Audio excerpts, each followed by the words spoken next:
Welcome back to Doomsday Aftermath. Consider subscribing this channel and let's begin the story. I'm pressing my forehead against the salt-stained window of what used to be the equipment shed at Tidewater Marine Research. Watching a woman I don't recognize stumble across the loading dock with her jaw hanging at an angle that makes my stomach turn. Her lab coat, might have been white once, drags through puddles of something dark, and she's making this wet clicking sound every time her mouth works. Not words, just that click, click, click like a broken metronome. 3 days ago, she was probably normal, had a name, maybe kids waiting for her somewhere. The windows covered in grime and dried spray from the last storm, but I can see her well enough, too well. She stops near the fuel station where we used to gas up the research vessels, swaying like kelp in a current, head tilting at sounds I can't hear from inside. Then she moves on, following nothing, and disappears around the corner toward the main building. I let out a breath I didn't know I was holding. My name's Dalton Vreeland, and I've been the facilities maintenance coordinator here for 6 years. Glorified handyman, really. I fix the saltwater pumps, patch the roofs, make sure the generators don't die during storm season. Simple work, predictable. Last Tuesday, I was replacing corroded bolts on the observation deck railing, complaining to myself about the cost of stainless steel fasteners. Last Tuesday, the world still made sense. This is Thursday, I think. Might be Friday. Time's gotten slippery. The dock house I've barricaded myself into is actually Dock Station 3, moss one of 4 equipment sheds scattered around the facility's waterfront. It's maybe 20 feet by 15, wood frame construction with aluminum siding that's seen better decades. Used to store fishing gear, diving equipment, buoys, rope. Now it's my entire world. I've got the single door blocked with the industrial wire spool that must weigh 300 pounds, pushed it across the concrete floor inch by screaming inch, until my shoulders felt like they were tearing. The 2 windows I've covered with plywood sheets I pried off the supply closet, screwed them in with every fastener I could find, left just enough gap at the top of this front window to see out. To watch. Above my head, the solar panel I installed 2 summers ago hums its quiet electric song. We put them on all the dock stations after Hurricane Beatrice knocked out power for 11 days. Insurance company insisted. I remember being annoyed at the paperwork. Now that panel's keeping the LED work light alive, letting me charge the facility's emergency radio even though there's nothing but static and screaming on every channel. The shelves along the back wall hold my kingdom. 17 cans of soup, split pea, chicken noodle, tomato. 9 cans of tuna.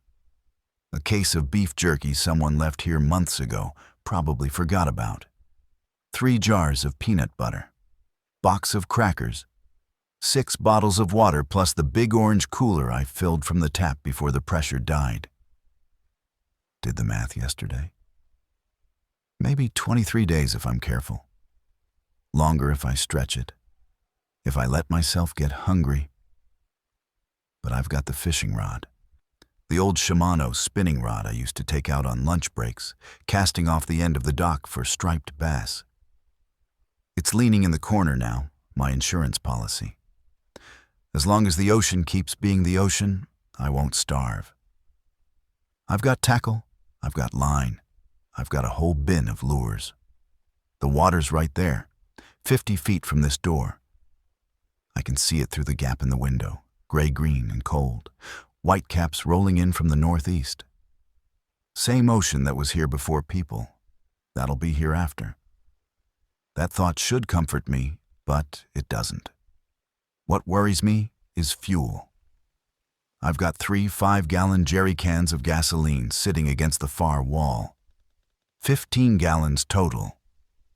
There's an old Johnson outboard motor here, 15 horsepower, that we used for the Zodiac. If things get desperate, if I need to leave, and that motor and those cans are my exit plan. But 15 gallons isn't enough to get anywhere that matters. Maybe up the coast to Pine Haven, but I heard the emergency broadcast say Pine Haven was experiencing difficulties before the radio went to static. Maybe south to the mainland, but that's 40 miles of open water, and the Zodiac isn't rated for that kind of crossing. I need more fuel, more supplies, more options.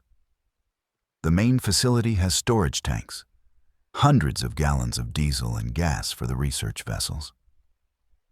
But the main facility is where I saw Dr. Ambrose Kellerman 3 days ago, the director, stumbling out of his office with his throat torn open and his eyes gone milky. Where I saw the intern, never caught her name, always meant to introduce myself properly, crouched over something in the hallway that used to be Reggie from accounting. Where I heard sounds that didn't belong in a building full of scientists and educators. I ran, grabbed what I could from the break room, and ran to the docks, to this shed, to the smallest, most defensible space I could think of. Pushed that spool against the door and waited for them to find me. But they didn't. Not yet. Outside, the sky's that flat gray color it gets before rain. The wind's picking up, making the dock creak and groan. I can see the edge of Pier 7 from here, where the RV Kelsey usually ties up. 42-foot research vessel, twin diesel engines, range of about 400 miles. She's still there, rocking gently in her slip, taunting me. All that fuel, all that capability, separated from me by 200 yards of open ground, and however many of those things are shambling around the facility. The Kelsey's probably my best chance. If I could get to her, fuel her up, I could head south. Find somewhere safer. Somewhere with other people who haven't gone click, click, click with broken jaws. But first I need to know what's out there. Need to scout the other dock stations, the fuel depot, maybe the main building if I'm feeling suicidal. Need to understand the territory before I make any move. I pull back from the window, my knees protesting. I've been standing here too long, watching that empty dock. The shed's interior is dim despite the LED light. Shadows collecting in the corners where my supplies don't reach.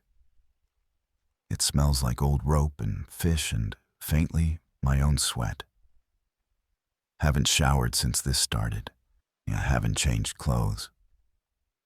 The same jeans and gray thermal shirt I wore to work on Tuesday, now stiff with dried salt and fear. There's a notebook on the workbench, one of those composition books with the black and white marbled cover. I found it in a drawer, half filled with someone's notes about tidal patterns. I've been adding my own entries, dating them, trying to keep track, trying to stay human. Thursday, day 3. Still alone. Saw movement at main building. Need to plan supply run. Fuel critical. My handwriting looks shaky. I close the notebook. The fishing rod calls to me. I haven't eaten since last night. Half a can of split pea soup, cold, eaten with a rusty spoon. My stomach makes a sound like grinding gears. The ocean's right there, food's right there. But fishing means going outside. Standing on the dock, exposed. That means making myself visible to anything watching from the tree line or the parking lot or the windows of the main building. I look at the rod. Look at the door. The spool blocking it weighs 300 pounds, but I could move it if I had to. Could crack the door, slip out, be casting within 30 seconds. The dock's wooden, my footsteps would be quiet. I could fish for an hour, maybe catch something, get back inside before...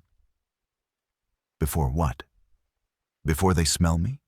Hear me? Do they hunt by sound or sight or something else? I don't know. Nobody knows. The radio broadcasts. Before they stopped, they didn't tell us anything useful. Just stay inside. Avoid contact. Help is coming. Help isn't coming. I pick up the radio anyway. a boxy Motorola emergency receiver with a crank charger. Turn the dial slowly through the frequencies. Static. Static. Fragment of something that might be Spanish. Static. Voice screaming, "Don't let them bite you, for God's sake, don't let them..." And then silence. Static. I turn it off. The light outside is fading. Must be late afternoon, though the clouds make it hard to tell. I should eat something. Conserve energy. I pop the lid on a can of chicken noodle soup, drink it straight from the can. It tastes like metal and salt. The noodles are soggy, disintegrating. I eat it all anyway, feeling it sit heavy in my gut. Tomorrow I'll scout the other dock stations. Station 1 is closest, maybe 70 yards north along the waterfront. Station 2 is south, about the same distance. Both should have supplies, tools, maybe food, definitely rope and hardware. Station 4 is way out on the point, probably too risky.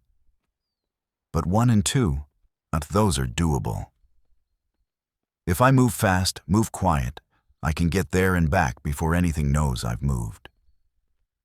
The Zodiac inflatable is tied to the dock outside, 12 feet of reinforced rubber and aluminum.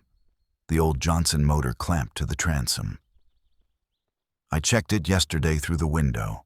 Still inflated, still floating. If I need to run, if they get in here somehow, I can go out the window into the water, get to the Zodiac, fire up that motor and just go. Doesn't matter where, just away. But that's the emergency plan, the last resort. What I need is to be smart, careful, methodical. Scout, gather, prepare, then make my move for the Kelsey when I've got enough fuel and supplies to actually make it somewhere.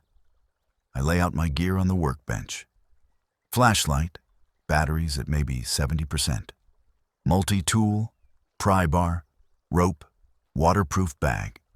Tomorrow's load. I'll take the pry bar for leverage and defense, the bag for carrying whatever I find. Fast in, fast out. Don't be a hero. The wind rattles the aluminum siding, and I freeze, listening. Just wind. I go to the window, peer through the gap. The woman in the lab coat is back. She's standing at the edge of the parking lot now, near the dumpsters. Not moving, just standing there, head cocked at that wrong angle. Her arms hang at her sides, fingers twitching. I watch her for 5 minutes, 10. She doesn't move except for those fingers curling and uncurling, like she's trying to remember how to make a fist. Then someone else appears. A man, bigger, wearing what looks like maintenance coveralls. Could be Jared from the motor pool. Could be anyone. He walks with a stiff-legged gait, feet dragging. The woman turns toward him, and they just stand there, looking at each other. No recognition, no communication. They stand like broken machines, waiting for instructions that won't come. After a while, they wander apart. Different directions. No purpose, no pattern. I sink down below the window, back against the wall. My hands are shaking. I clench them into fists, press them against my knees. This is what the world is now. People who aren't people anymore. Standing in parking lots, wearing the clothes they died in. Walking without going anywhere. Existing without living. And me, hiding in a shed, eating cold soup, watching them through a gap in plywood. I should try to sleep.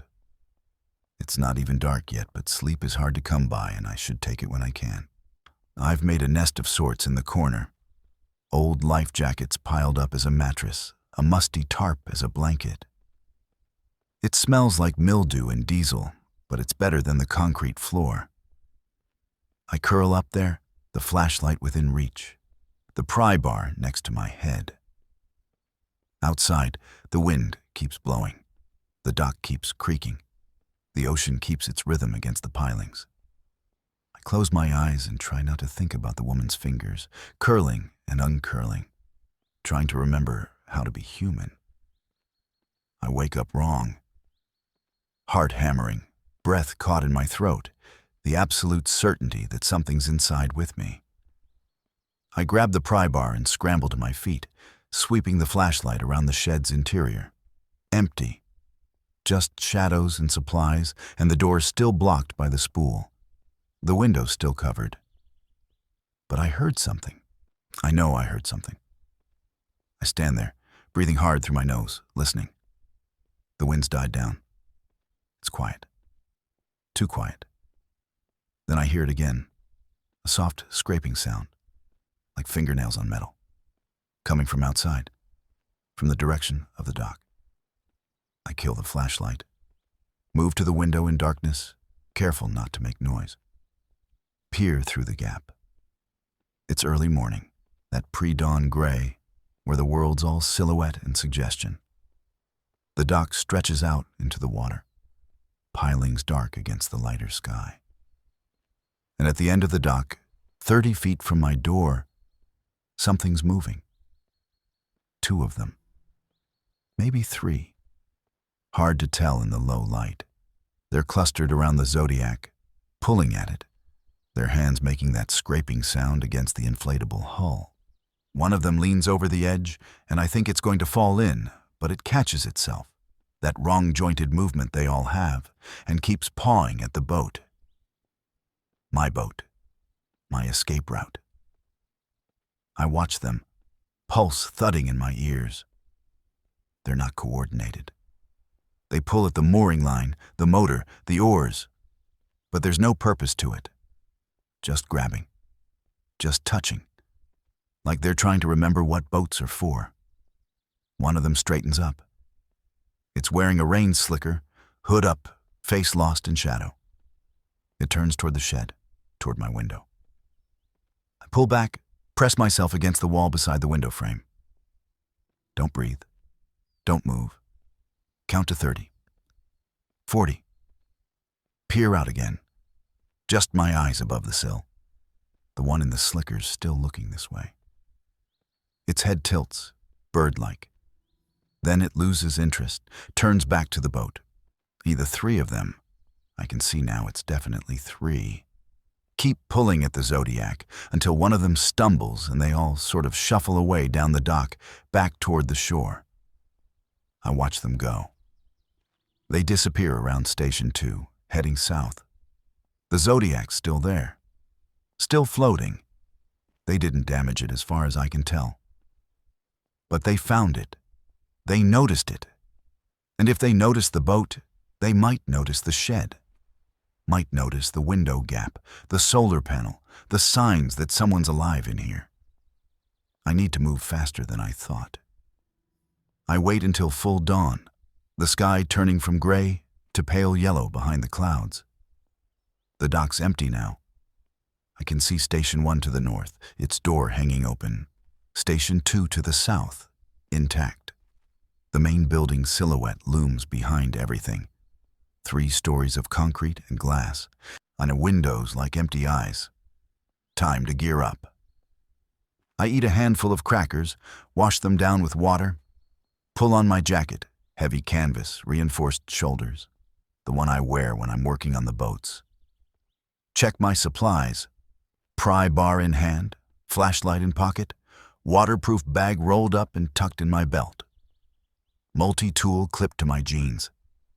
The spool takes 5 minutes of straining to move, my boots squeaking on the concrete as I push it inch by inch away from the door.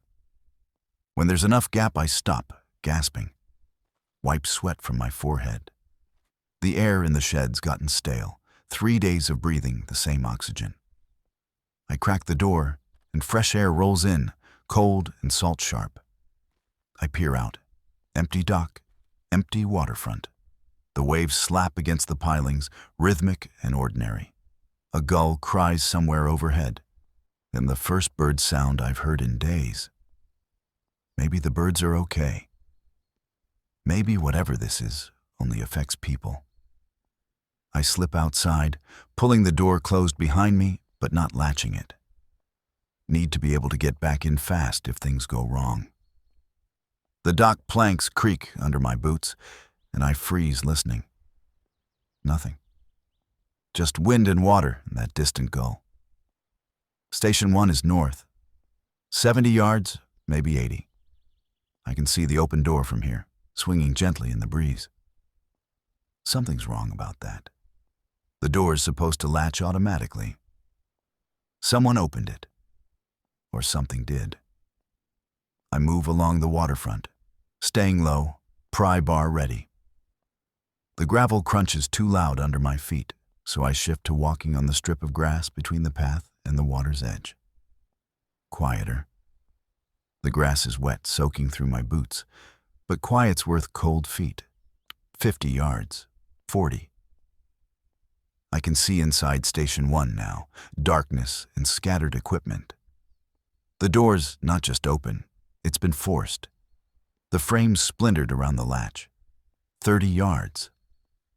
I stop behind a stack of lobster traps someone left here, probably meant to move them months ago and never got around to it. Scan the area. The main building's quiet. The parking lot's empty except for cars nobody's driving anymore. I see the woman in the lab coat, way over by the dumpsters, standing in the same spot as last night. Just standing. 20 yards. I can smell Station 1 now. Something sharp and wrong. Not decay, not yet, but the smell of a space that's been violated. Disturbed. I reach the door, press my back against the frame. Count to 3. Swing inside. Pry bar raised. The interior's been torn apart. Shelves ripped from the walls, supplies scattered everywhere. Rope tangled with life jackets, tools mixed with broken glass. Something fought in here. Or something searched. The back window's been smashed out, jagged glass teeth still in the frame. No bodies, though. No blood. Just destruction. I pick through the debris carefully, looking for anything useful. Find a sealed package of emergency flares. Good. Those'll work. A tackle box that's mostly intact. Hooks and sinkers scattered inside. Another flashlight, this one dead. Batteries corroded. A half-empty box of granola bars, the wrappers chewed through by mice or rats, or maybe fingers that used to be human. I'm stuffing the flares into my bag when I hear it. A wet, shuffling sound from outside. Close. I freeze. The sound comes again. Footsteps in gravel. Getting closer. There's no time to reach the door. I drop low behind an overturned filing cabinet, breathing through my mouth, trying to stay quiet. The footsteps reach the entrance. Stop. I hear breathing. Ragged, thick, like someone breathing through water. A shadow falls across the threshold. Then it steps inside. Through the gap between the cabinet and the wall, I can see its legs. Man's legs, dress pants torn and muddy. Shoes that used to be nice, leather, now scuffed to hell. It walks deeper into the shed, feet tangling in the debris. Stops. The breathing continues, that wet rattle. It's standing maybe 6 feet from me. I grip the pry bar so hard my knuckles go white. If it finds me in here, I'll have to fight. Swing for the head, go for the knees, something to drop it long enough to run. My heart's going like a jackhammer, and I'm sure it can hear it. Sure that heartbeat's going to give me away. The thing moves. Toward the back window. It's looking out at the water, head tilted at that familiar wrong angle. Stands there for 30 seconds, a minute. Then turns and walks back out. Feet dragging through the scattered supplies. I wait. Count to 60. Peek around the cabinet. Empty doorway. Empty dock beyond. I grab my bag and move, fast and low. Back toward Station 3. Don't look back. Don't stop. Hit the door of my shed and practically fall inside. Slam it shut. Lean against it while my heart tries to break through my ribs. That was too close. Way too close. I shove the spool back against the door, muscles screaming.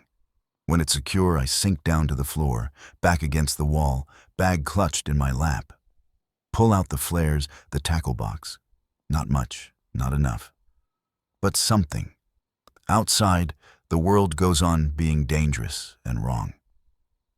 I stay on the floor for a long time, listening to my own breathing slow down, trying to convince myself that close calls are just part of this now. That I can do this. Scout and gather and survive until I'm ready to make my move for the Kelsey. But my hands won't stop shaking.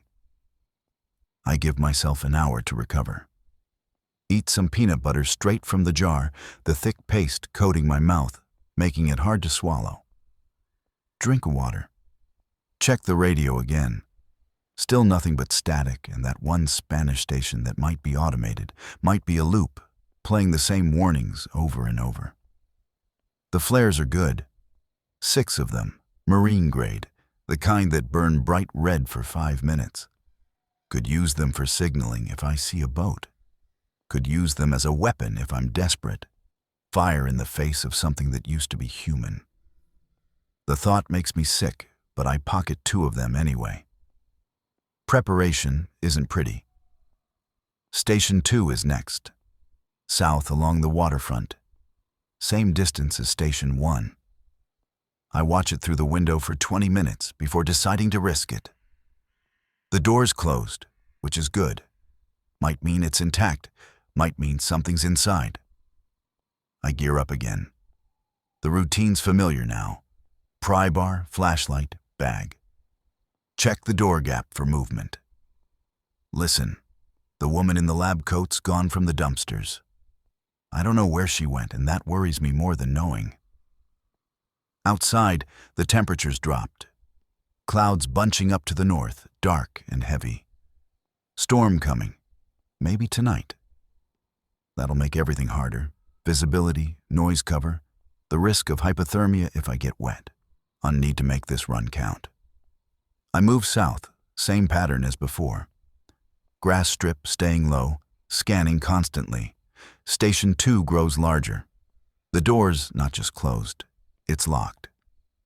I can see the padlock hanging from the hasp, sturdy master lock that I probably installed myself years ago. Good news is nothing got inside. Bad news is I need to get inside. I reach the building, press my ear to the door. Silence. No movement, no breathing. I tap the padlock with the pry bar, a soft metallic clink. Nothing responds. The lock's tough, but the hasp is just screwed into wood. I wedge the pry bar under it, lean my weight on the bar, and the screws pull free with a screech that makes me wince. The hasp clatters to the ground, and I freeze, listening for reaction.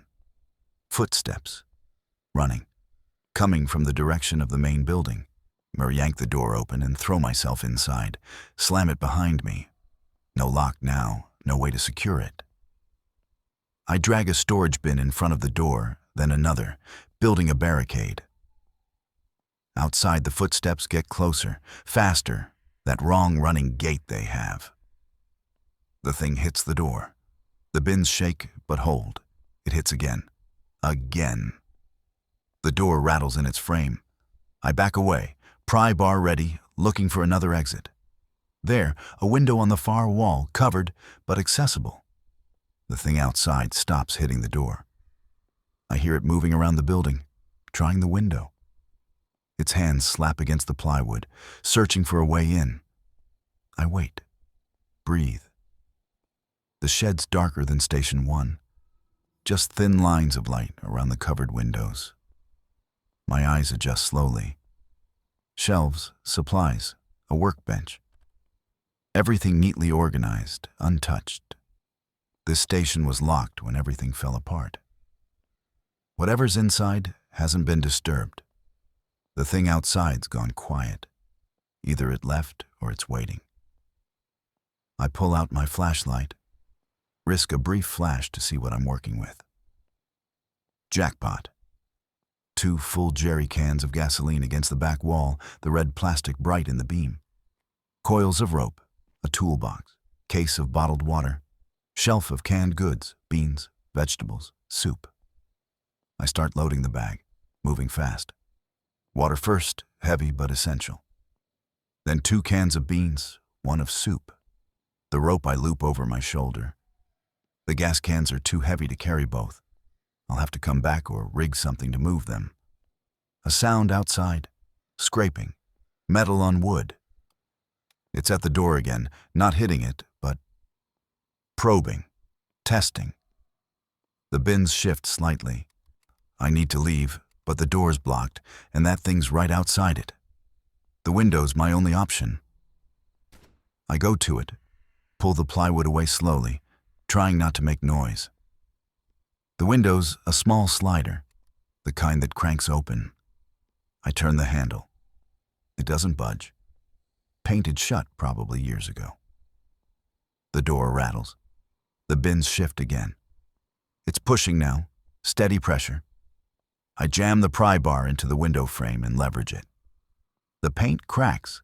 I push harder and the window suddenly gives, swinging open with a screech of old metal. Fresh air pours in. I stick my head out. Look both ways. Empty. The waterfront stretches away to the south. Station 4's silhouette visible way out on the point. The door crashes open. The bins scatter. I turn, and there it is. The thing from Station 1, the one in dress pants.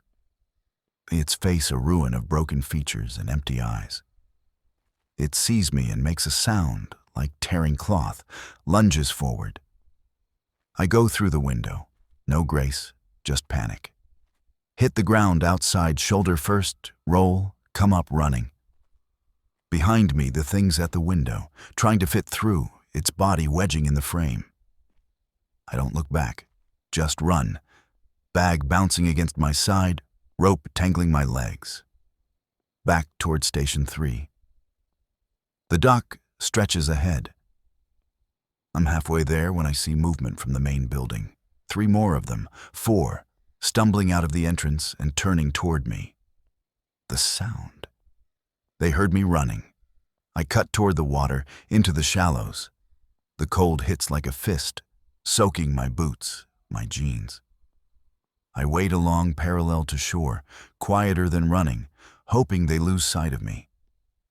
The water's up to my knees, and then my waist. Rocky bottom threatens to turn my ankle. I push through, gasping at the cold. Station 3's ahead. I can see the door, the window gap. 20 yards, 15. Behind me, I hear splashing. One of them followed me into the water. The wet clicking sound it makes carries across the waves. I reach the dock pilings, haul myself up onto the wood. Water streams off me, every movement sluggish with cold and weight. The thing in the water's gaining, arms churning through the waves. I run the last 10 feet to my door, grab the handle, pull. Locked. The door locked when I pulled it shut. No. No, no, no. I slam my shoulder into it. The spool shifts but doesn't move enough. The thing's climbing onto the dock behind me, water pouring off its ruined maintenance coveralls. Jared. It is Jared from the motor pool, or was. His face slack and gray. I hit the door again. Again. The spool moves another inch.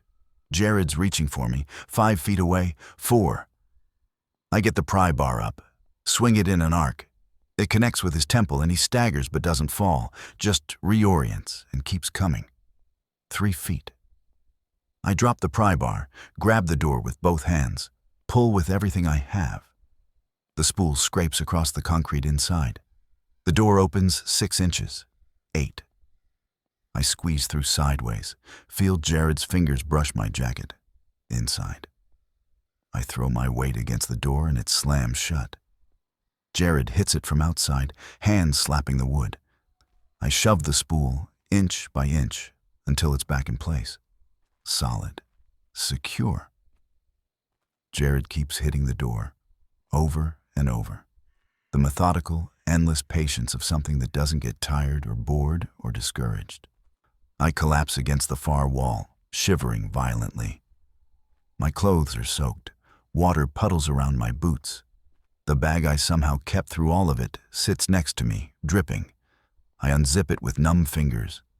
4 bottles of water, intact. 2 cans of beans. 1 soup. The rope. Not much for almost dying, but more than I had. Jared hits the door for another 10 minutes before he stops. I listen to his footsteps shuffle away down the dock, going back to wherever he came from, waiting for the next sound to tell him where to go. I need to get out of these clothes before hypothermia takes me. I strip down to my underwear, hang everything to dry on a rope I string across the shed, pull a musty tarp around myself, huddle there shaking, waiting for my body to remember how to generate heat. Outside, the storm I predicted rolls in. Rain hammers the roof, wind screams around the corners, the shed creaks and groans, but holds. I watch the water pool under my hanging clothes, drip by drip, and think about how close that was, how close it's going to be every time I go out there. But I have to. The gas cans are still in Station 2, along with more supplies. The fuel depot's somewhere in this facility with enough gas to fill the Kelsey's tanks. The Kelsey herself, still waiting in her slip, still my best chance at getting out of here. I just have to survive long enough to reach her. The storm lasts 3 days. 3 days of rain and wind and waves high enough that spray soaks the window gap, dripping inside to pool on the concrete. 3 days of listening to the shed groan and watching my supplies dwindle. 3 days of not being able to go outside, to scout, or to fish, to do anything but sit here and wait. By day 2, I'm down to 1 can of soup and half a jar of peanut butter. The water from Station 2 helps, but food's becoming critical. I eye the fishing rod constantly. The ocean's too rough to fish from the dock. Waves would pull me right off. But when this storm breaks, I'll need to catch something. Anything. I spend the time organizing. Take inventory properly. Write everything in the notebook. Sunday, day 6, I think. Food: 1 soup, tomato, PB, half jar, 4 granola bars, mouse damage, 3 crackers. Water, 11 bottles.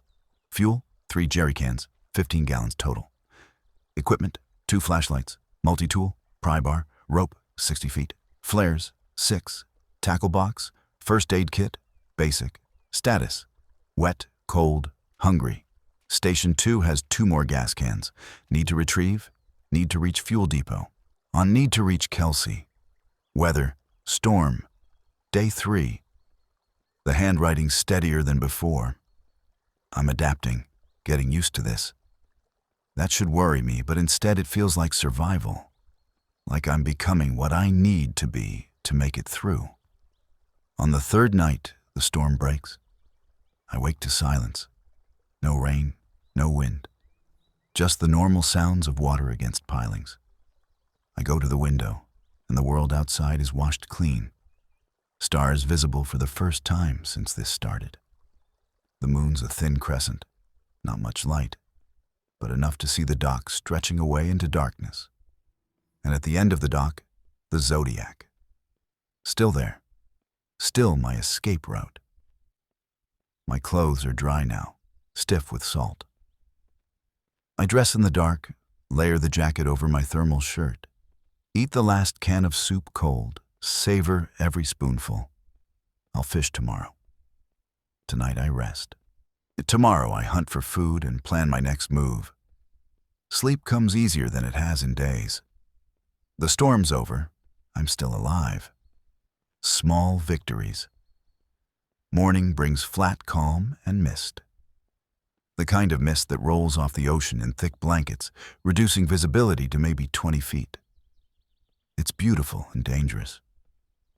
Can't see what's coming, but they probably can't see me either.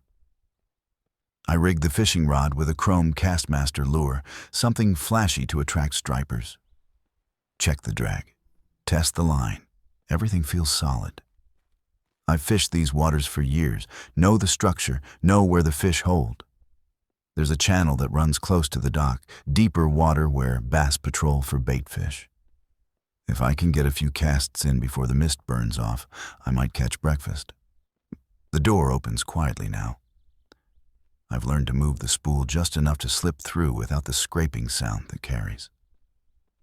Outside, the mist wraps around me, cold and wet. I can barely see the end of the dock. The main building's invisible, just a darker shadow in the gray. I move to the edge, rod ready. The water's black beneath the mist, secrets hidden in its depths. I cast, the lure arcing out into nothing, splashing down somewhere in the gray.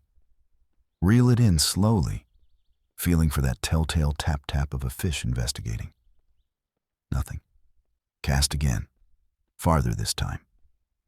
The lure sinks, and I count to 3 before starting the retrieve. Halfway back, I feel it, a solid hit, the rod bending.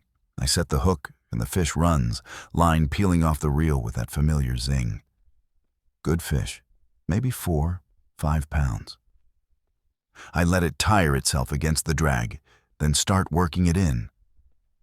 The striper breaks the surface, thrashing silver and green. Beautiful.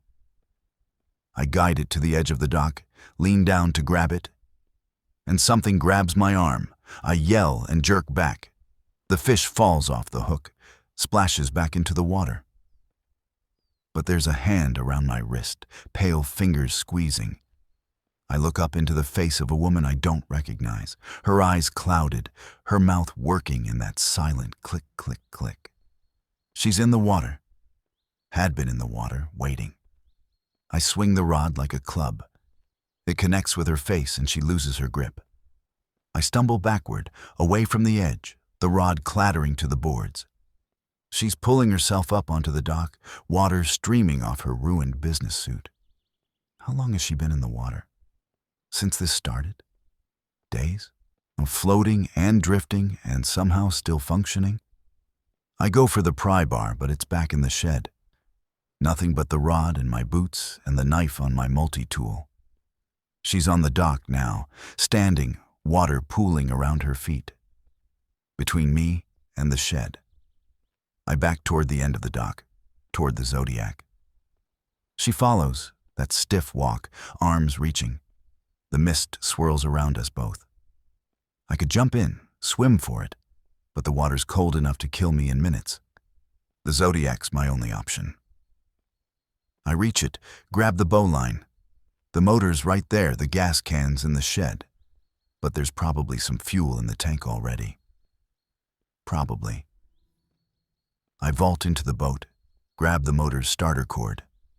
The woman's at the edge of the dock, reaching down for me. I yank the cord. The motor coughs. Dies. She steps off the dock into the Zodiac, the boat rocking wildly. I yank the cord again. The motor catches, sputters, catches. I slam it into gear and twist the throttle. The Zodiac lurches forward. The woman loses her balance, falls over the side into the water. I don't look back. Just aim for open water. Mist rushing past, the motor's whine cutting through the morning quiet. 10 feet from the dock, I realize what I've done. I left the shed unlocked, left all my supplies, left everything. But I'm alive. I cut the motor back to idle, let the Zodiac drift. The mist's thinning already, burned off by the rising sun. I can see the dock now, empty. Station 3's door hanging open. Did I leave it open? I was so focused on fishing, on that woman in the water, I can't remember. I scanned the waterfront. Movement near Station 2. 3 of them, shambling along the gravel path. One more near the main building. The parking lot's full of them now that I can see properly, dozens of shapes moving without purpose between the cars. This was stupid. Panicked and stupid. Now I'm in a boat with maybe 15 minutes of fuel, no supplies, no real plan. The shed's compromised, or soon will be. I can't go back there. Think. What are my options? 1. Try to reach the Kelsey. She's across the facility, other side of the main dock. I'd have to navigate through the moored boats, exposed the whole way. And even if I reach her, I need the keys. They're in the office, inside the main building. 2. Head up the coast, find another facility, another dock, somewhere to resupply. But I don't know what's up there. Could be worse. Could be empty. Could be a death trap. 3. Head for the islands. There's a whole chain of them a few miles offshore, some inhabited, some not. Might be survivors out there. Might be safe. But it's open ocean, and I'm in an inflatable with minimal fuel and no survival gear. I'm drifting in the current, the shore getting farther away. The decision's being made for me. I need to commit to something, or I'll just run out of fuel out here and drift until I die of exposure. The islands? It's risky, but at least it's away from here. Away from them. I point the Zodiac northeast and open the throttle. The motor whines, the bow lifts, and I'm moving. The facility shrinks behind me, becoming a collection of buildings and docks and tiny figures that might have been people once. The mist burns away completely, and the ocean opens up. Rolling swells that lift and drop the Zodiac, spray coating my face with salt. I've been out here before. Maintenance runs to the monitoring buoys, deliveries to the marine biology camp on Tiller Island. Know the way by landmark and instinct. That headland there, the old Lighthouse Foundation, means I'm paralleling the coast properly. That rock formation means the current's with me. Good. Save fuel. 10 minutes out, I see the first island. Whitlock, smallest of the chain. Just a rock outcropping with scrub pines and seabirds.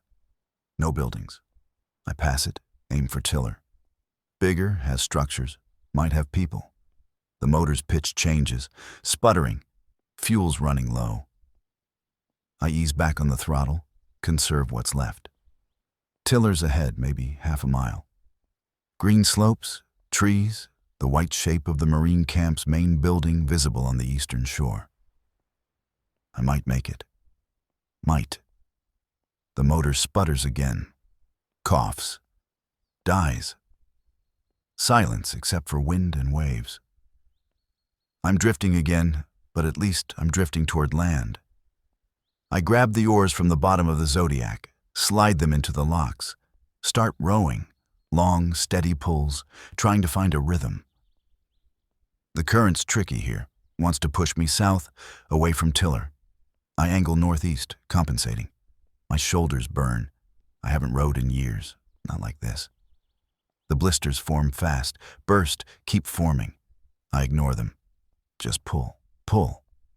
Watch the island grow slowly closer. 20 minutes of rowing and I'm close enough to see details. The dock at the camp's intact. 2 boats tied there, a skiff and what looks like a kayak. No movement on shore, no smoke, no lights, no signs of life. But no signs of them either. I beach the Zodiac on the rocky shore south of the dock. Pull it up past the tide line. Tie it to a driftwood log. My hands are raw meat, blood mixing with salt water. I wrap them in pieces torn from my shirt, makeshift bandages. The camp sits on the hillside above me. 3 buildings arranged around a central courtyard. I remember this place. Came here twice last summer to fix their generator, share coffee with the researchers. Nice people.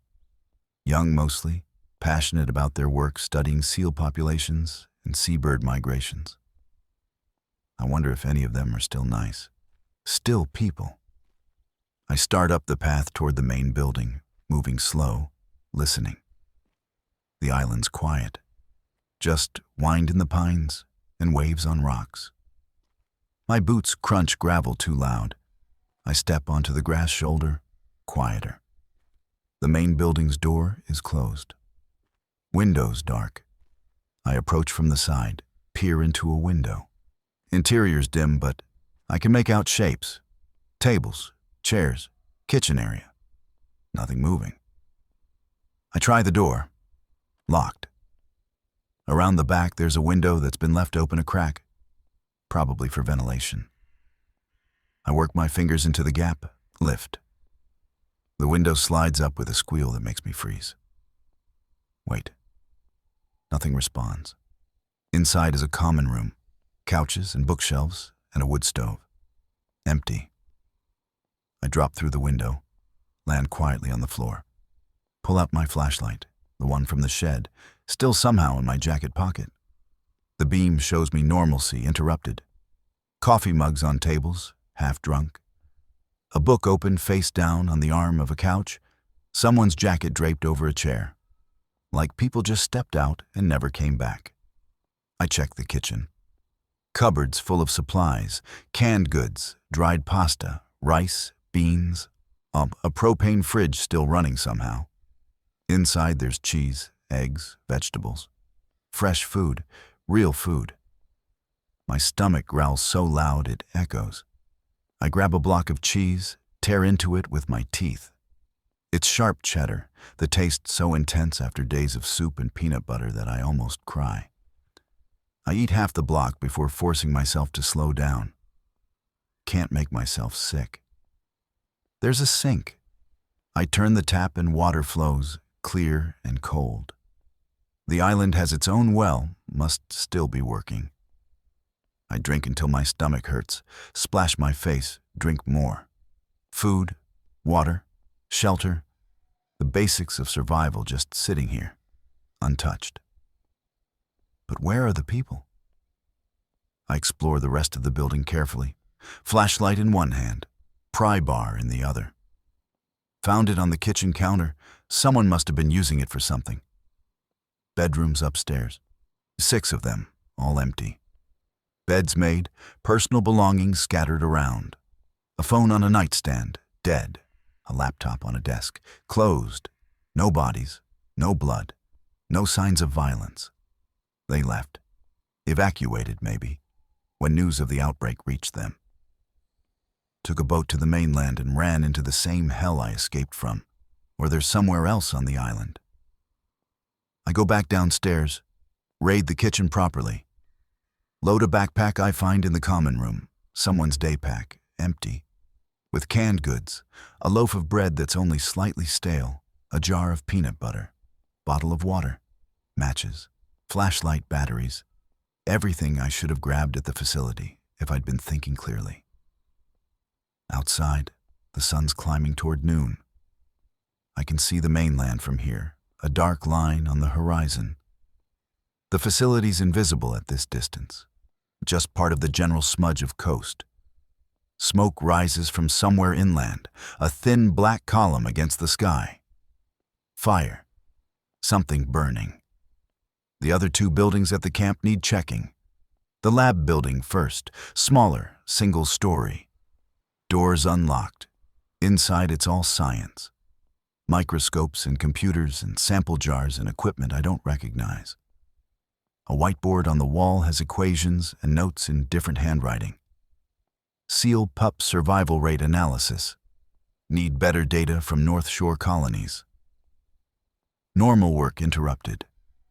Just like everything else. In the back there's a small office, a desk with papers scattered across it. I sift through them without really reading, just looking for anything useful. A map of the island catches my eye. Hand-drawn, detailed, showing trails and points of interest. I fold it, pocket it, when then I see the notebook. Spiral-bound, full of handwriting. The last entry's dated 6 days ago. I flip to it. October 17th. The radio's been nothing but bad news all morning. Mainland's falling apart. Reports of attacks, some kind of infection that's spreading fast. Coast Guard told us to stay put. They'll evacuate us when they can. But looking at the smoke over Portland, I don't think help is coming. We voted. 3 want to take the boats and make a run for it. 2 want to stay here, wait it out. I'm in the stay camp. The island's isolated, we've got supplies, we can fish. If we're smart, we might be safer here than anywhere else.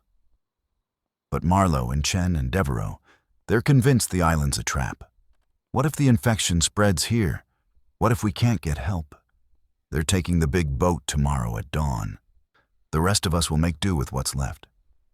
The entry ends there. I flip forward. Empty pages. So they split. 3 left, 3 stayed. Or tried to stay. But there's no one here now. What happened to the ones who stayed? The third building might have answers. It's set apart from the others, closer to the tree line. Storage shed, probably. I cross the courtyard, grass soft under my boots. The door's ajar, hanging crooked on its hinges. Something forced it open, or someone.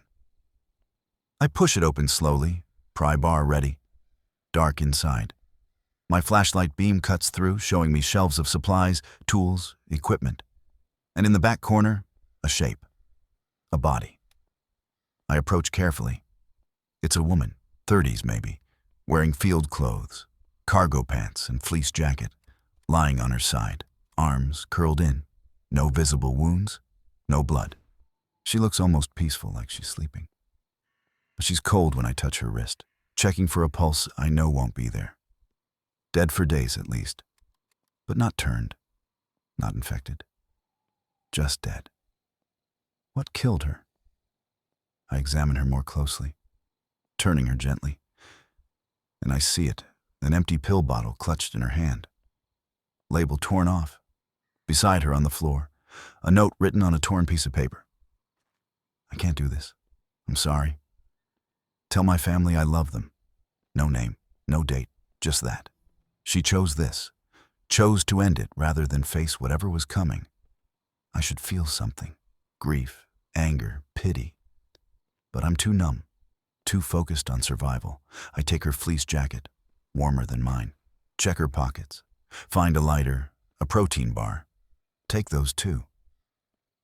I'm not proud of it, but I need these things more than she does. There's a tarp in the corner. I pull it over her, covering her face. It's the least I can do. Outside, I breathe deep, trying to clear the smell of death from my nose. The island feels different now. Not safe, not abandoned, just sad. A place where hope came to die. But there's still the other two, the ones who stayed. Where are they? The map shows trails crisscrossing the island. One leads to the North Shore colonies. That's where they'd study the seals. Another goes to the South Point, to an old observation tower. A third climbs to the island's highest point, marked Lookout Rock. If I were trapped on an island and needed to see what was happening, where would I go? High ground. The lookout. I follow the trail into the trees, pack heavy with supplies, pry bar in hand. The path's overgrown but passable, a winding uphill through pine and scrub oak. It's quiet under the canopy, just the crunch of needles under my boots and the distant cry of gulls. 10 minutes of climbing, and I reach the top. Lookout Rock's a granite outcropping with a clear view in all directions. Ocean to the east, mainland to the west, the other islands scattered north and south. And sitting on the rock, back against a tree, another body. Male, older, maybe 50s. Gray beard, flannel shirt, a pair of binoculars around his neck. Dead like the woman, no wounds, just gone. But no pills this time. His eyes are open, staring at the mainland. A journal lies in his lap, open to the last page. I pick it up, read. Day 8, Miriam's gone. Found her this morning. I don't blame her. The radio's dead. No boats on the water for 3 days. The smoke's everywhere now. Oz whole coast burning. I watched through the binoculars yesterday, things moving in the streets of the towns. Wrong movements, wrong shapes. I thought we'd be safe here, isolated, protected by water. But what's the point of being safe if everyone else is gone? What's the point of surviving alone? I'm 63 years old, lived a good life, saw things, learned things, loved people. If this is how it ends, watching the world die from a rock on an island, maybe that's enough. Maybe it's time to stop fighting. The entry ends there. The journal falls from my numb fingers. He gave up. They both gave up. When hope left, they followed it. I look through the binoculars, see what he saw. The mainland's a smudge of smoke and haze.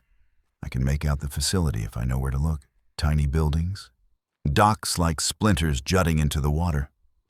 Movement there, distant shapes that might be them, might be anything.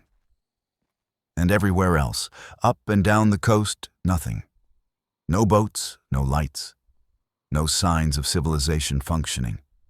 Just smoke and silence, and the ocean rolling on like none of this matters. I lower the binoculars. My hands are shaking again. I'm alone. Not just here on this island, but maybe everywhere. The 3 who left in the boat, they're probably dead or worse. The 2 who stayed, gone by their own choice. Everyone at the facility, turned or fled. And me, standing on a rock with a dead man's binoculars, staring at the end of the world. I should give up too. It would be easier. The journal's right there. I could read it cover to cover, learn this man's name, his story, then follow his example. Stop fighting. Come, stop struggling. Just sit here and wait for the cold or thirst or hunger to take me. But I don't. I don't because I'm not 63 with a full life behind me. I'm 37 with half my years still unlived. Because there's a chance, however small, that somewhere there are people still fighting, still surviving, still human. Because giving up means they win, those shambling things that click and grab and tear. Because I'm stubborn, always have been. Drove my ex-wife crazy, that stubbornness. She'd want me to fight, to survive, to prove her right about me being too stubborn to die. I take the binoculars, leave the journal, head back down the trail toward the camp. The island's mine now. Food, water, shelter. I can fish, forage, survive here indefinitely if I'm careful. Better than the facility, safer than the mainland. I could stay, build a life of solitude and survival. Wait for rescue that might never come. Or I can use this as a base. Supply up, repair the Zodiac, venture out. Search the other islands, the coast, the towns. Look for survivors. Look for answers. Look for something more than just existing. The choice sits heavy in my chest as I walk back to the main building. I should decide now, commit to a path. But I'm too tired, too wrung out. Decision can wait until I've slept in a real bed, eaten a real meal, had time to think clearly. I claim one of the upstairs bedrooms, the one with the best view of the ocean. Strip off my wet, salt-stiff clothes and drop into bed. The mattress is soft, the blankets clean. Luxury beyond measure. Sleep takes me fast and hard. I dream of drowning. Not the peaceful kind, the violent kind. Lungs burning, arms flailing, the surface just out of reach.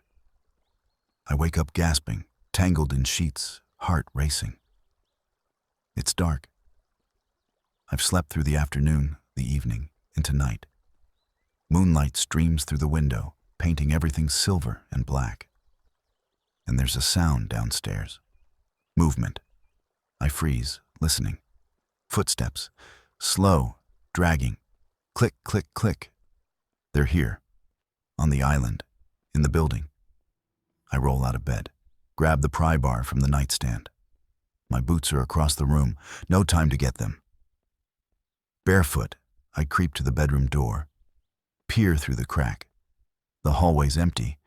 The sounds coming from below, from the common room. Something moving down there. Searching. How did it get here? Did it swim? Drift over on wreckage? Follow my scent somehow. I need to see, need to know what I'm dealing with.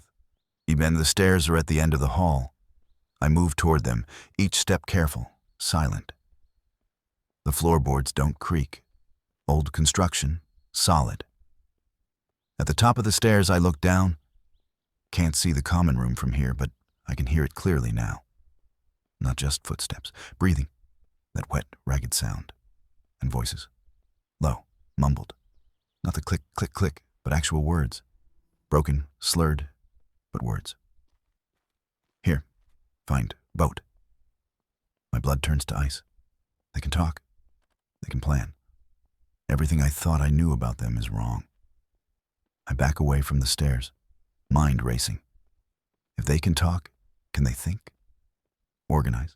Hunt with purpose instead of just following sound? The voice comes again.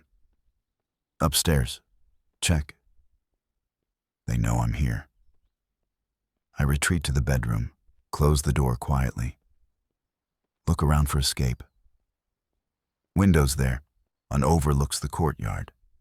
2-story drop, might break an ankle, but better than facing whatever's downstairs. Footsteps on the stairs. Coming up. I grab my jacket, my boots, the pack with supplies.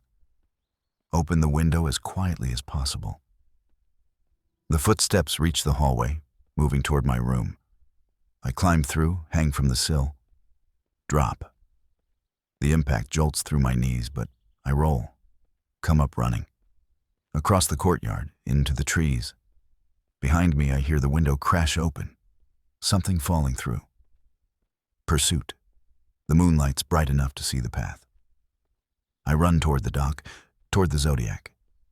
If I can reach it, push off, I can escape into the ocean, drift away, find another island. The dock's ahead. The Zodiac's where I left it, tied to the driftwood log. I reach it, throw my pack in, grab the bowline. Something crashes out of the trees behind me. I turn and there it is. Not one of the shambling infected, but something worse. A man, or what used to be a man, moving with purpose and speed. His face is wrong, split open from mouth to ear, but his eyes are focused, aware. He sees me and smiles. Actually smiles, showing teeth filed to points. Boat, he says, clear as day. Give boat. I pull the knife from my multi-tool. Stay back. He laughs. The sound's like grinding glass. Knife, small, stupid. He's right. The knife's maybe 3 inches, useless against something that doesn't fear death. I back into the Zodiac, keeping the knife between us. Lots, islands, he says, moving closer. Lots, people, food. We spread, change. Everyone. They're not mindless. They're a plague with intent. He lunges. I slash and feel the blade connect, draw across his outstretched arm, black blood, thick as oil. He doesn't even slow, just grabs my wrist, twists. The knife falls to the rocks. His grip is iron. He pulls me close, that smile getting wider. You join us. I headbutt him, feel his nose crunch. He staggers and I tear free, fall backward into the Zodiac. He's coming after me, but I kick out, catch him in the knee. He drops. I'm in the boat, grabbing the oars, pushing off. The current catches me, pulling me away from shore. He's getting up, wading into the water after me. But he's slow and I'm rowing, putting distance between us. He stops at chest depth, watching me go, still smiling. See you soon, he calls. All islands, all ours.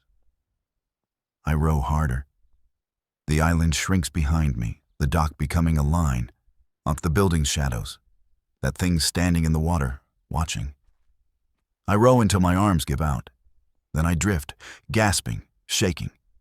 The ocean's dark except for moonlight on the waves. I'm alone on the water with nowhere to go. Behind me, Tiller Island. Compromised, dangerous. Ahead, the other islands of the chain. How many of them have been infected? How many harbor those things, organized and hunting? The mainland's aglow on the western horizon. Fire, still burning. Maybe everywhere's burning. I ship the oars, let the current take me. I'll drift tonight, think tomorrow. Figure out where to go. What to do? If there's anywhere left that's safe. The stars wheel overhead, indifferent. The ocean rocks me like a cradle. I close my eyes and try not to think about that smile, those filed teeth. That voice saying, "See you soon." Try not to think about what it means that they can talk, that they can plan, that they're spreading on purpose. Dawn finds me drifting between islands, the current having pushed me south overnight. I'm cold to the bone, every muscle aching from rowing and tension. The pack's still with me, supplies intact. Small mercies. To the west, the mainland's a dark line with smoke pillars rising like grave markers. To the east, open ocean stretching to the horizon. North and south, more islands, their shapes familiar from years of working these waters. I need fuel, need food, need a plan beyond just drifting and hoping. The notebook from the camp, the one I pocketed, sits in the pack. I pull it out, flip through the pages. Research notes mostly, data about seal populations and breeding cycles. But near the front, there's a section labeled Island Resources, Emergency Info. Tiller Island, solar power, well water, supplies for 6 to 8 people for 2 months. Main building has emergency radio, channel 16. Fuel, 50 gallons diesel in shed tank. Whitlock Island, uninhabited. Emergency beacon on North Point, no facilities. Marsh Island, seasonal research station. Usually staffed May to September. Solar power, rainwater collection. Fuel, unknown. Kettering Island, private property, Simmons family. Main house, guest cottage, dock. Generator. Fuel, likely propane, possibly gasoline for boats. Breakwater Island, lighthouse, automated. No facilities. Emergency supplies cached in keeper's house, abandoned 1973. Asterisk, I study the list. 50 gallons of diesel on tiller doesn't help me. The Zodiac runs on gasoline and the motor's dead anyway without fuel. Whitlock's got nothing. Marsh might have supplies, but it's seasonal, probably locked up tight. Kettering's interesting. Private property means maybe the owners left supplies, fuel, equipment. Worth checking. Breakwater catches my attention, though. Abandoned lighthouse, emergency cache. If those supplies are still there after 50 years, they'd be shelf-stable stuff. Might be worth the risk.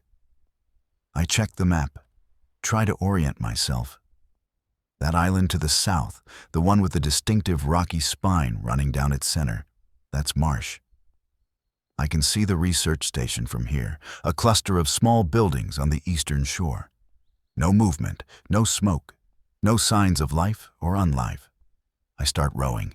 The sun's climbing. Am burning off the mist. It'll be hot today, and I'm already thirsty. The water bottles in the pack are my lifeline. I ration myself to small sips. An hour of rowing, and I'm approaching Marsh Island's dock. It's smaller than Tiller's, just a simple floating dock with 2 kayaks tied to it. The research station sits up the slope. 3 cabins and a main building, all with solar panels glinting on the roofs. I tie the Zodiac to the dock, careful to make it a quick release knot. Need to be able to leave fast if necessary. The station looks abandoned, but so did Tiller before that thing came out of the trees. The main building's door is locked, solid deadbolt. I check the windows, barred from inside with wooden shutters. Someone secured this place properly before leaving. I move to the cabins. Same story, everything locked tight. There's a shed near the tree line, smaller, probably for tools. That door is secured with a padlock, but it's a cheap one. I find a rock, smash it. The hasp comes free. Inside, tools, rope, fishing gear, a jerry can that sloshes when I lift it. Gasoline. Maybe a gallon, not much, but enough to get the Zodiac's motor started. I pour it carefully into the motor's tank, trying not to spill a drop. A sound behind me. I turn, pry bar already in hand. A deer, Just a deer, a young doe, staring at me from the edge of the clearing. She's thin, ribs showing, but alive. Still just an animal. We look at each other for a long moment, then she bounds away into the trees, white tail flashing. I let out a breath I didn't know I was holding. The rest of the shed yields rope, a tarp, a manual can opener. Blessed relief. I can stop tearing cans open with rocks. A fillet knife, sharp, better weapon than my multi-tool. I load everything into the Zodiac. The research station's a bust for now. I could try breaking in, but that'd take time and make noise. Better to move on, hit Kettering, see what the private property angle offers. Back in the Zodiac, I prime the motor, pull the cord. It catches on the third pull, settling into a rough idle. Music to my ears. I cast off, point the bow north toward where the map shows Kettering. The ocean's calm, the motor pushing me along at a decent clip. I pass Whitlock Island close enough to see the emergency beacon, a tall metal pole with a light on top. Probably solar-powered, probably still working, sending out its automated distress signal to no one. Kettering appears ahead, larger than the research islands, and maybe 2 miles across. The main house is visible on a hill overlooking a protected cove. Big place, 2 stories, wrap-around deck.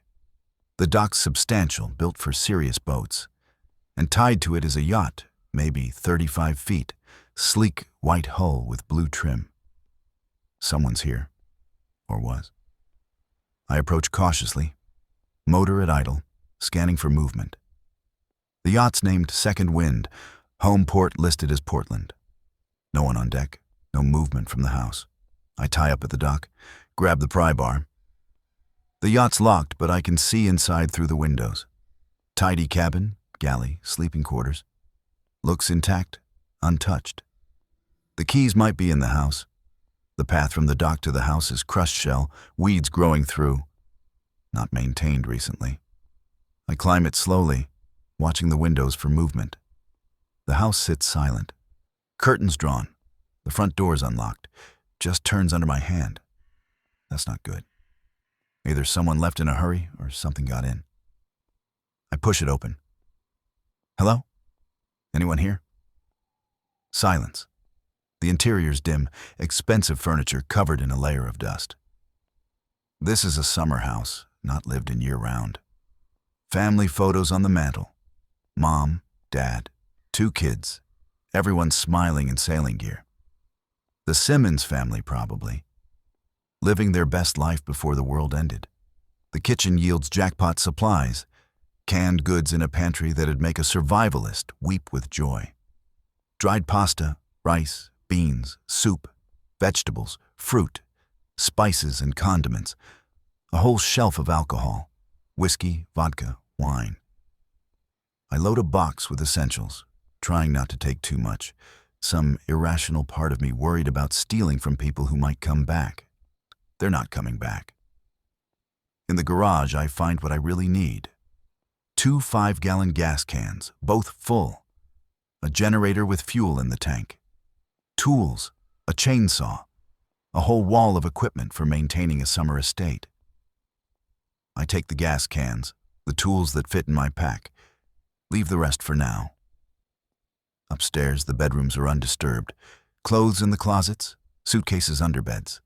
A laptop on a desk in the master bedroom. I open it, dead battery. Even if I charged it, no internet anymore. No point. But there's a journal on the nightstand. I flip it open. Last entry dated 3 weeks ago. September 30th. Portland's burning. We can see the smoke from the deck.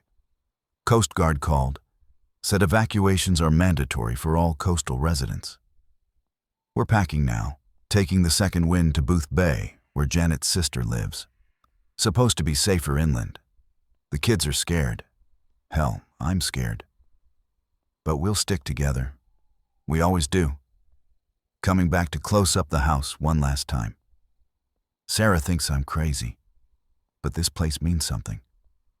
40 years of summers, of memories. Can't just abandon it without saying goodbye. The entry ends there. They left. Maybe made it, maybe didn't. The yacht's still here, though, which means they took something else. Maybe a smaller boat, maybe someone picked them up. On the dresser, a set of keys. I checked the tags. Car keys, house keys, and yes, boat keys. The second wind's keys, labeled clearly. This changes everything. A 35-foot yacht versus a 12-foot Zodiac. Range, speed, shelter, storage. I could load it with supplies, fuel it up, and head wherever I want. South along the coast, into harbors and rivers, searching for safe zones. Or north, toward Canada, toward less populated areas where the infection might not have spread as thoroughly. I pocket the keys, head back down to the dock. The second wind rocks gently in her slip, waiting. I climb aboard, unlock the cabin. Inside, it's all polished wood and cushioned seating, a galley with a 2-burner stove, a head with an actual toilet. The sleeping quarters have a real bed, storage underneath. The instrument panel's complex, but I've run boats before, should be able to figure it out. Dual engines, fuel gauge showing 3/4 full. Fresh water tank at 60%. Battery charged by solar panels I can see mounted on the arch. This boat could save my life. I spend the rest of the day shuttling supplies from the house to the yacht. Food, water, tools, the gas cans. Clothes from the bedrooms that fit well enough. A first aid kit from the bathroom, properly stocked. Blankets and pillows. A portable radio that's dead but might work if I find batteries. By sunset, the second wind is provisioned for a long voyage. I've got fuel, food, water, shelter. Charts in the nav station show the entire coast, harbors marked, depths noted. I could leave tonight, right now, just fire up those engines and go. But something's nagging at me. The facility, Station 3, my original plan to reach the Kelsey. That was about escape, about survival. But it was also about not giving up, not letting them win. And here I am, abandoning that goal for an easier path. The Kelsey's bigger than the second wind, more range, better equipped for ocean crossings. She's got a full lab, communication equipment, supplies and tools I don't even know about. She was my white whale, my goal, my purpose. Am I giving up on her because this is smarter? Or because I'm scared? I sit in the second wind's cabin as darkness falls, trying to decide. The smart play is to take this yacht and run. Head south, search for survivors, find a safe zone if one exists. The Kelsey's a fantasy, sitting in a facility swarming with infected, keys locked in an office I can't reach. But the smart play feels like surrender. I pull out the notebook, write by flashlight. Day 10, I think. Found Kettering Island, yacht, second wind, supplies, fuel. Could leave, should leave. But the Kelsey, can't let it go. Can't let them take everything from me. Tomorrow I scout the facility from the water, see what's possible, then decide. Asterisk, the handwriting's steady. I'm not shaking anymore. I've adapted, become what I need to be. Tomorrow I go back to where this started. One way or another, I end this. I leave at dawn, the second wind's engines rumbling to life, smooth and powerful. The yacht handles like a dream, responsive and stable. I navigate out of Kettering's Cove, point the bow toward the mainland. The facility's maybe 8 miles, 30 minutes at cruising speed. I run at quarter throttle, conserving fuel, staying alert for debris or obstacles. The ocean's flat calm, mist rising off the water in wisps. As the coast grows clearer, I slow, approach cautiously. Can't just motor into the facility's harbor. Too exposed, too loud. I need to scout from a distance first. I kill the engines a quarter mile out, let the yacht drift on current. Pull out the binoculars I took from Lookout Rock. focus on the facility. It's worse than when I left.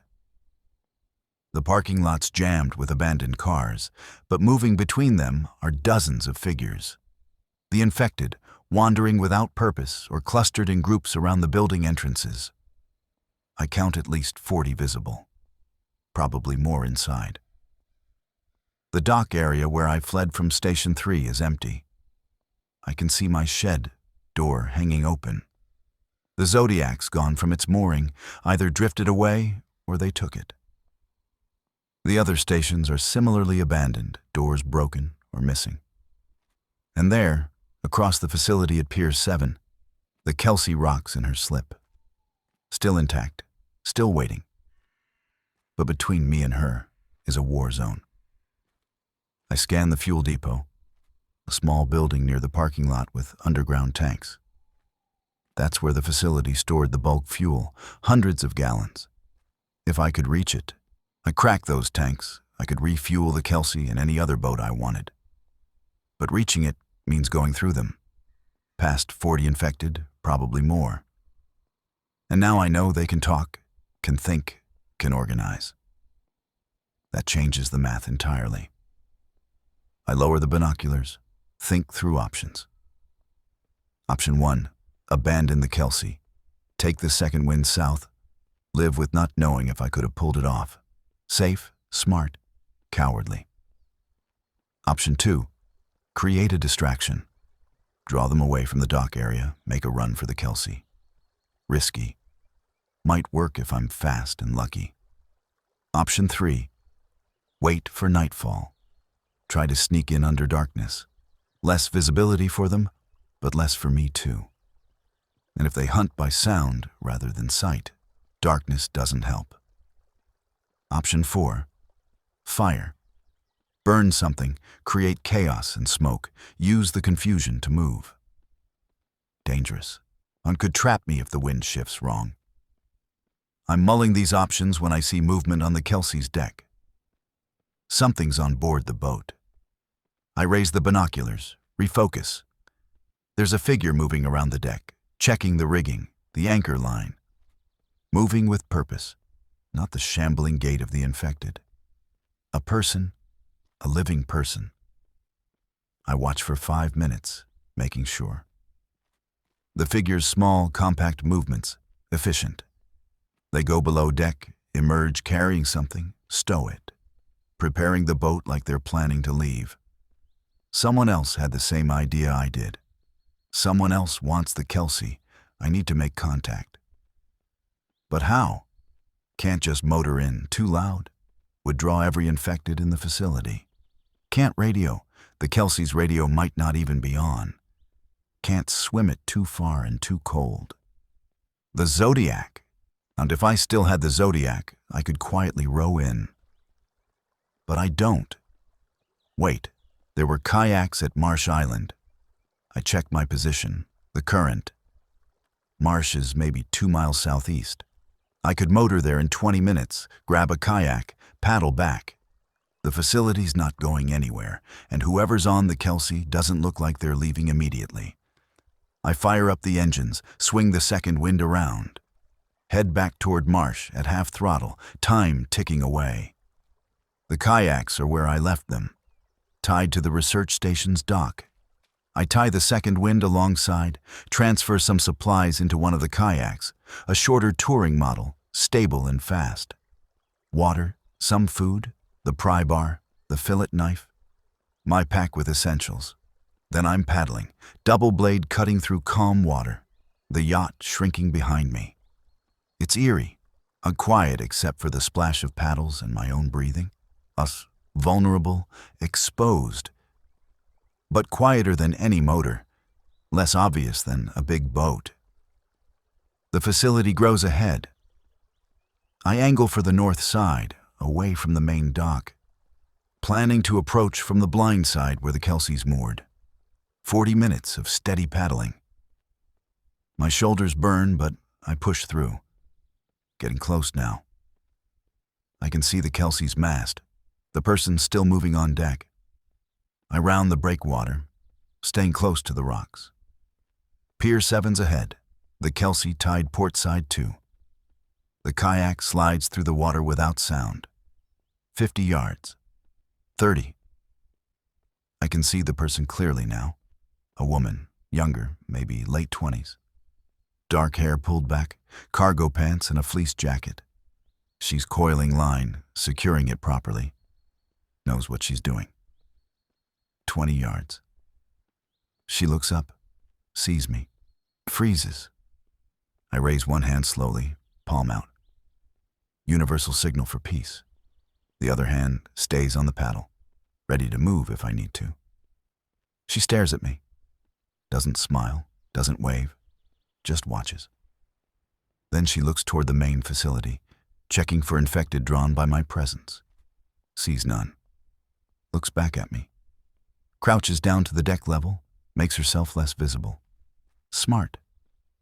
I paddle alongside the Kelsey's hull, tie the kayak to a stern cleat. Look up at her. I'm not infected, I say quietly. Name's Dalton. I worked here. She studies me. Prove you're not infected. How? Talk normal. They don't. Not really. I think about the thing on Tiller Island. It's broken speech. She's right. I've been surviving on Tidewater's dock stations and the islands. Saw you prepping the boat. Thought we could help each other. She doesn't lower her guard. Why should I trust you? Because you're alone, and so am I. Because there's strength in numbers. Because that boat needs 2 people to run properly in rough conditions. She considers this. Glances again toward the facility. Nothing's moved, but we're pushing our luck talking like this. Get aboard, she says finally. Quiet. I climb up the ladder, slow and careful. On deck she backs away, keeping distance between us. She's got a flare gun in her belt, hand resting near it. I'm Rowan, she says. Research assistant, marine biology. Was working the SEAL survey when everything went to shit. You were on the islands? Marsh. Came back to grab supplies, found the facility like this. Figured the Kelsey was my best shot at getting somewhere safe. Same thought I had. I've got a yacht, second wind, anchored about 2 miles out. Loaded with supplies. But the Kelsey's better for long range. Her eyes narrow. Where'd you get a yacht? Kettering Island. Owners evacuated, left it behind. That's the Simmons boat. You know them? Sarah Simmons funded half our research. They're good people. We're good people. She pauses. You looted their house. I survived using their resources. You planning to judge me or help me? She stares at me for a long moment. Then something in her eyes softens. Show me your hands. I hold them out. She examines them, raw and blistered from rowing, healing cuts, dirt under the nails, human damage. They don't get blisters, she says. Don't heal, you're clear. She releases the flare gun, offers her hand. Rowan Ashford, a marine biologist and apparently apocalypse survivor. I shake it. Her grip's firm, calloused. Dalton Vreeland, facilities maintenance and same. We both almost smile. It doesn't quite reach our faces. The Kelsey's almost ready, she says. Just need to fuel her up. Problem is, the tanks are across the facility, past about 40 infected. 42 last I counted, and they're getting smarter, organized. I saw 3 of them working together yesterday, pushing a car out of the way, like they were clearing a path. That matches what I saw on Tiller. They're learning, adapting, getting worse. What's your plan? I ask. Distraction. I've got fireworks from the 4th of July celebration we did in August. Set them off on the south side, draw the infected there, run for the fuel depot while they're occupied. Fill the tanks. You get back to the boat, cast off before they realize what happened. That's a lot of ifs. You got a better idea? I think about it. The second wind's got 3/4 tank of fuel. If we scuttle her, drain her tanks, we might have enough to get the Kelsey running. Not full tanks, but enough to reach another port. Scuttle a perfectly good yacht? To save our lives and get a better vessel? Yes. She chews her lip, thinking. How do we transport the fuel? We'd need containers. There are jerry cans in the dock stations, if any survived. We look across the facility. Station 3's a wreck. Station 2 might have been raided when I left. Station 1's probably our best bet. Damaged, but maybe still has equipment. I'll check Station 1, I volunteer. You keep prepping the Kelsey. If I find cans, I'll signal you. We can coordinate the fuel transfer. If you don't come back, wait an hour, then do your fireworks plan. Don't wait for me. She nods. Be careful. I climb back down to the kayak, untie it. Paddle along the pier, staying close to the pilings, moving quiet. Station 1's across the facility, but I can approach from the water side, less exposed. The paddle's meditative. Just the rhythm of blades in water, the gentle rock of the hull. I force my mind clear, focus on the task. Can't afford distraction.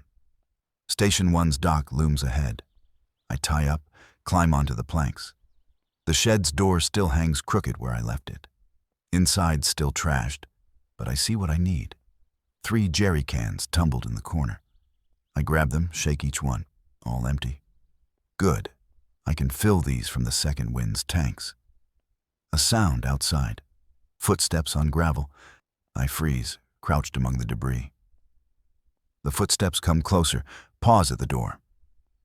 Through the crack I see a shape, one of the infected male, wearing a security uniform. Facility security.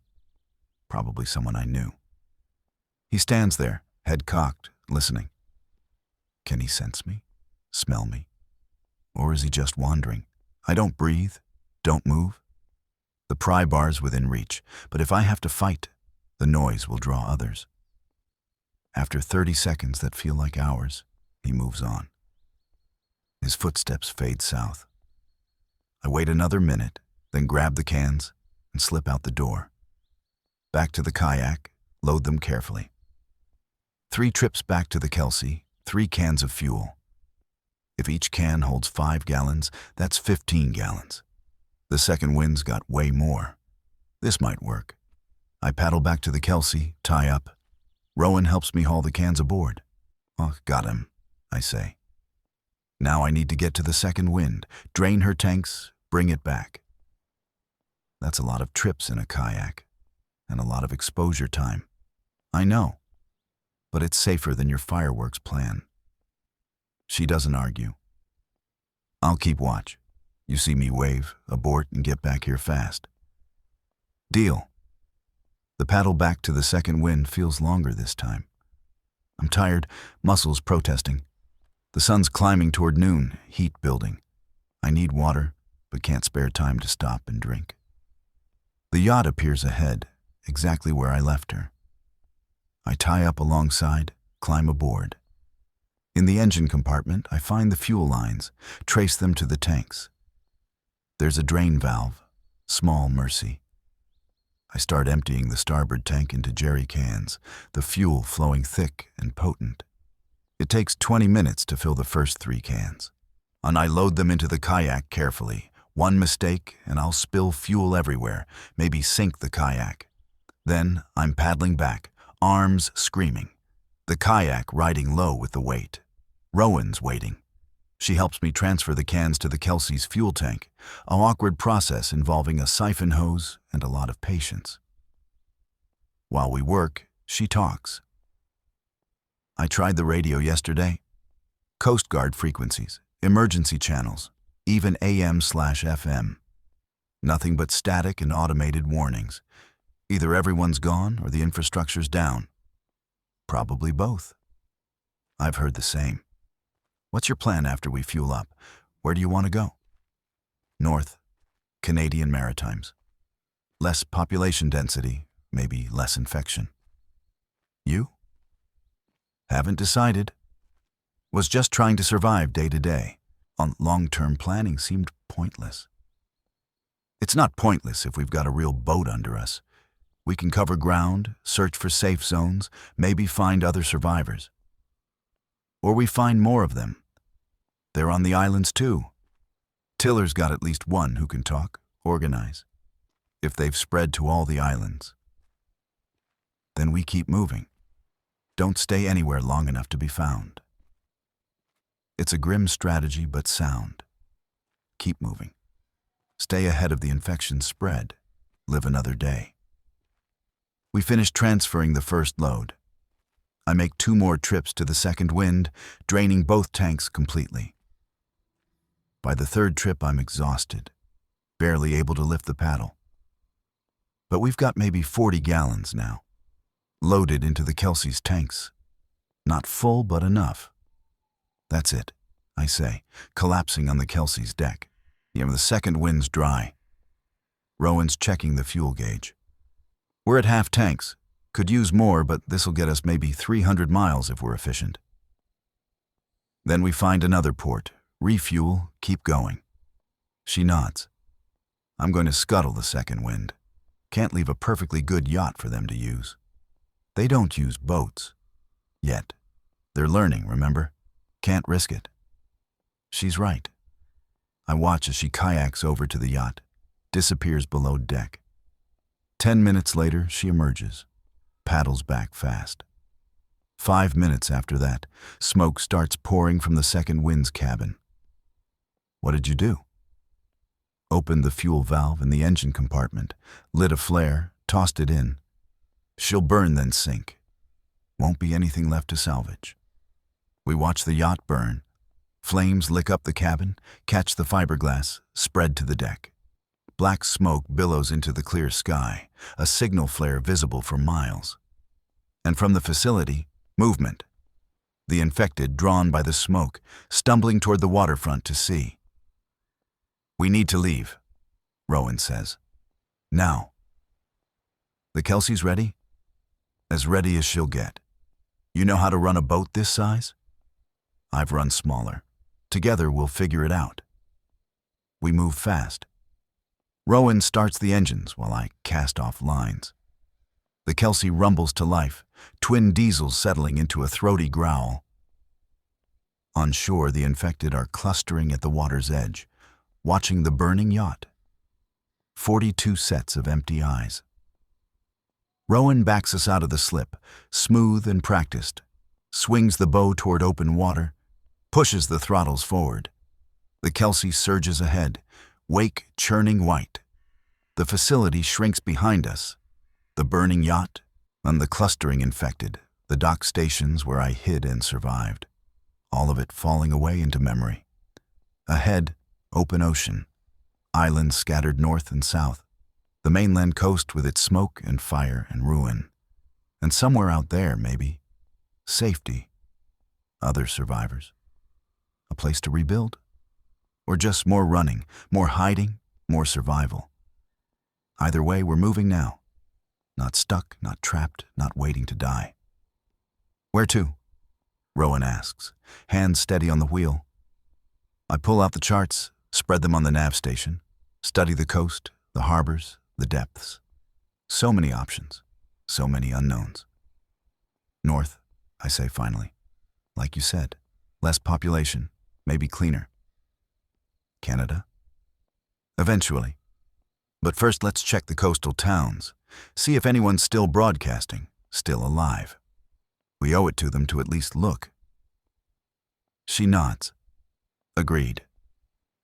We'll search as we go. Radio on all channels, eyes open. The Kelsey cuts through the swells, steady and powerful. Behind us, the second wind's a smoking wreck, listing hard to port.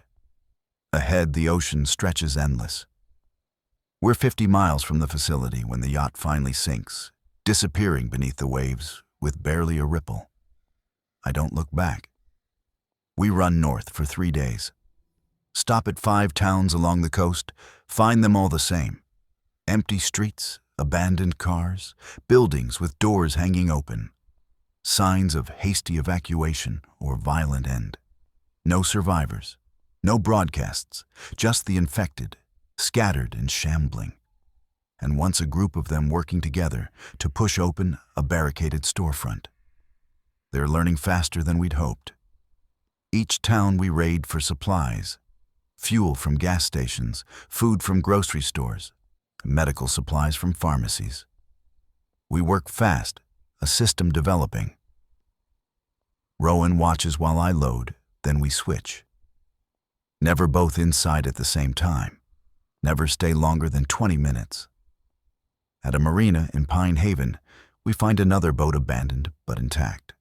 A fishing trawler with full tanks. We spend an hour siphoning fuel, top off the Kelsey's tanks. While we work, Rowan asks the question that's been hanging between us. How long do we do this? Just run and loot and hide? Until we find somewhere safe, or until we can't run anymore. And if there is nowhere safe, if it's like this everywhere, I don't have an answer. We finish the fuel transfer in silence. That night we anchor in a protected cove, too exhausted to go farther. The Kelsey rocks gently, secure. We eat canned chili heated on the galley stove, and drink coffee made from precious grounds we found in Pine Haven. Small luxuries that feel monumental. Tell me about before, Rowan says, when the world was normal. So I do. Talk about the facility, the routine maintenance work, the simple satisfaction of fixing things. My ex-wife, the divorce, the quiet life I'd built afterward. Nothing dramatic, nothing special. Just a normal life that I'd taken for granted. She shares too. Graduate school, her research on seal populations, the excitement of field work. A boyfriend she'd left behind in Portland when she evacuated. She doesn't know if he made it. I think about going back, she admits. Trying to find him, see if... Don't. Portland's gone. If he survived, he got out. If he didn't, there's nothing you can do. I know. But not knowing is worse than knowing, you know? I do know. Swyren, it's the same thing that made me risk everything for the Kelsey when I could have just taken the second wind and run. Not knowing if I could have made it. If I could have done more. We'll keep broadcasting, I tell her. Someone might respond. Someone might know something. She nods, but neither of us believes it. Day 14 brings us to the Canadian border, the invisible line marked by navigation buoys and chart coordinates. The water's the same on both sides, the sky's the same, but something about crossing it feels significant, like we've left one world for another. The radio crackles. Static, then a voice, faint, distant, but human. Repeating, safe zone established. Shelburne Harbor, survivors welcome, supplies available, port open, monitoring channel 16. We look at each other, barely daring to hope. Shelburne Harbor, Rowan says, pulling up the chart. It's about 80 miles northeast, deep water port big enough for commercial traffic. Could be legitimate, could be a trap. Could be our best chance. I key the mic. Shelburne Harbor, this is the vessel Kelsey. 2 survivors inbound. Request status confirmation. Static. Then, Kelsey, Shelburne Harbor. Confirmed safe zone. Military presence. Screening protocol in place. Approach from southeast. Channel markers lit. Welcome home. Welcome home. The words hit like a physical thing. Home, safety, other people, or the setup for an ambush, a trap baited with hope. We have to check it out, Rowan says, even if it's risky. I know, but we go careful. Scope it out from a distance first. See what we're dealing with before we commit. Agreed. We alter course, northeast. The Kelsey plows through choppy seas, pushing for Shelburne. For answers. For maybe an ending to this nightmare that isn't death or infection or endless running. The sun sets red and angry. We run through the night, taking shifts at the helm. I sleep in 2-hour bursts, wake every time the engine sound changes, every time Rowan moves above deck. Dawn finds us 10 miles out from Shelburne. Through the binoculars, I can see the harbor entrance, the channel markers lit exactly like they said. Beyond them, ships. Big ones, military gray. A destroyer, maybe a frigate. Smaller patrol boats moving in patterns, and on shore, lights. Generator-powered lights illuminating buildings, docks, streets. Signs of civilization functioning. It's real, Rowan breathes. They've actually held it. We approach slowly, monitoring Channel 16, and the patrol boats intercept us 2 miles out, professional and efficient. They guide us to a quarantine dock away from the main harbor. Over their loudspeaker, "Cut your engines. Prepare for boarding and screening. Remain visible on deck with hands empty." We comply. 4 soldiers board, armed but not aggressive. They check us for bites, scratches, signs of infection. Ask questions, where we came from, what we've seen, how long we've been alone. They're thorough, but not cruel. After an hour, they clear us. "Welcome to Shelburne Safe Zone. We'll assign you berth space and ration cards. Medical check tomorrow, then full integration. Any skills or supplies you can contribute will be noted." "How many survivors?" I ask. "About 400, growing slowly. We've got fishing boats bringing in food, generators for power, even a small clinic. Well, it's not perfect, but it's holding." 400 people, holding, surviving together. We motor into the main harbor and I see it. People on the docks, working, kids playing under watchful eyes. Someone's opened a soup kitchen in a warehouse. Fishing boats coming and going. Life, actual life. Rowan's crying. I realize I am too. We berth the Kelsey next to a lobster boat from Nova Scotia. The captain, a weathered man named Marcus, helps us tie up. "Rough out there?" he asks. "You have no idea," Rowan says. "Actually, I do. Lost my whole crew getting here, but we made it. You made it. That counts for something."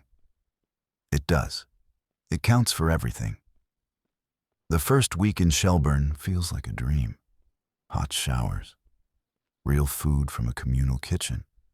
A bed that doesn't move with waves. Other people to talk to, share stories with, I grieve with.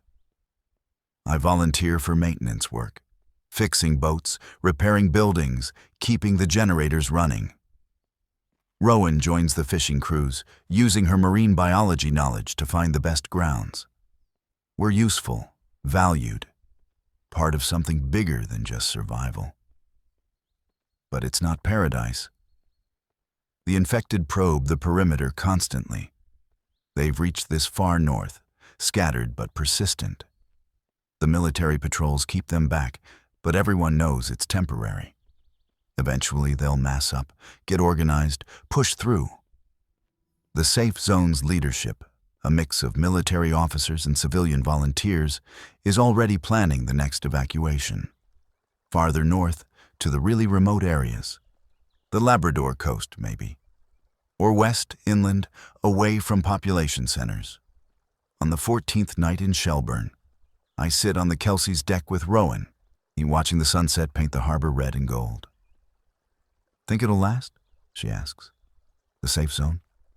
Maybe a few months. Maybe longer if we're lucky. And after? We keep moving, keep searching, keep surviving." "Is that enough? Just surviving?" I look at the harbor, the people moving about their evening routines. The fragile community we've found. It has to be, because the alternative is giving up. And I'm too stubborn for that. She laughs. I've noticed. We sit in comfortable silence, listening to the sounds of life around us. Voices and footsteps and the distant hum of generators. Normal sounds, human sounds.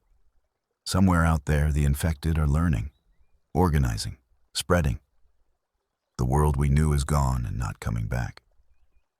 But here, now, in this moment, there's coffee brewing in the galley and work to do tomorrow and people who know my name.